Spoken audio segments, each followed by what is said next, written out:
Guys, ఈ fruit యాక్చువల్గా మనకు విలేజెస్లో అలాగా పొలాల దగ్గర సైడ్స్ అలా దొరుకుతూ ఉంటాయి. దీన్నే మనము ఇండియన్ డ్రాగన్ ఫ్రూట్ అని కూడా అంటారు. దీనికి చూస్తే మొత్తం ముళ్ళులు ఉంటాయి అండ్ చెట్టుకు కూడా ఫుల్గా ముళ్ళులు ఉంటాయి. ఫస్ట్ టైం ట్రై చేయబోతున్నాను, చూద్దాం ఎలా ఉంటుందో. అండ్ మీ సైడ్ ఈ ఫ్రూట్ని ఏమని పిలుస్తారో కూడా కామెంట్స్లో చెప్పండి. టేస్ట్ చేసి చూద్దాము, డ్రాగన్ ఫ్రూట్ లాగే ఉంటుందా కొంచెం డిఫరెంట్గా ఉంటుందా అనేసి.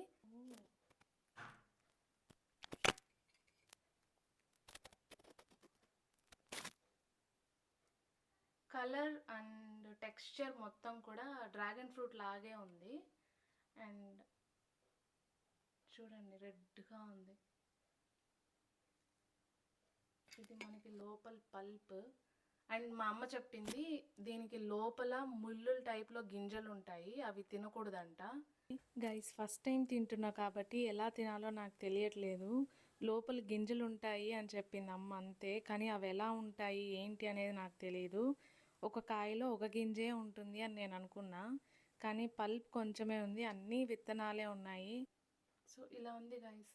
అవి కొంచెం భయం వేసింది, అందుకని చెప్పి ఇలాగ మొత్తం నలుపుతూ తీసేస్తూ తిన్నాను. నాకు ఫస్ట్ నోట్లో పెట్టుకుంటూనే అంతగా నచ్చలేదు, మీరు నా ఎక్స్ప్రెషన్లో చూస్తే అర్థమై ఉంటుంది. కొంచెం డిఫరెంట్గా ఉంది టేస్ట్. అండ్ మనకి ఆ డ్రాగన్ ఫ్రూట్లో ఉన్నట్టు చిన్న చిన్న గింజలు అయితే లేవు, దీంట్లో డైరెక్ట్గా అంత పెద్ద గింజలు అయితే వచ్చాయి. ఆ గింజలకు కూడా ముళ్ళులు ఏం లేవు.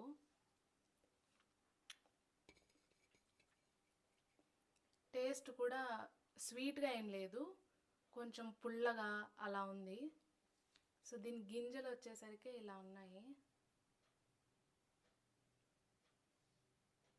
ఇదిగోండి ఇలా ఉన్నాయి, చిన్న చిన్నవి. వీటికి ముళ్ళులు అయితే ఏం లేవు, కానీ తినకూడదంట.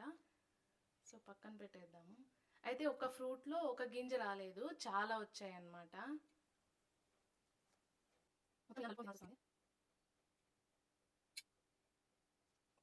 పుల్లగా ఉంది అంటే మరి నిమ్మకాయ ఉన్నంత పులుపు అయితే లేదు. ఈ గింజలు తీసుకోవడమే కొంచెం టైం టేకింగ్ ప్రాసెస్. ఇది గైస్ వీడియో, నేను ఫస్ట్ టైం టేస్ట్ చేశాను. నా ఎక్స్పీరియన్స్ని అండ్ దాని ఫీల్ ఎలా ఉంటుంది అనేది మీతో షేర్ చేసుకోవాలనుకున్నా, అందుకని చెప్పే ఈ వీడియో చేస్తున్నా. మీకు నచ్చితే కనుక లైక్ చేయండి, షేర్ చేయండి. అండ్ నెక్స్ట్ ఎలాంటి వీడియోస్ కావాలో కూడా కామెంట్స్లో చెప్పండి. Bye guys.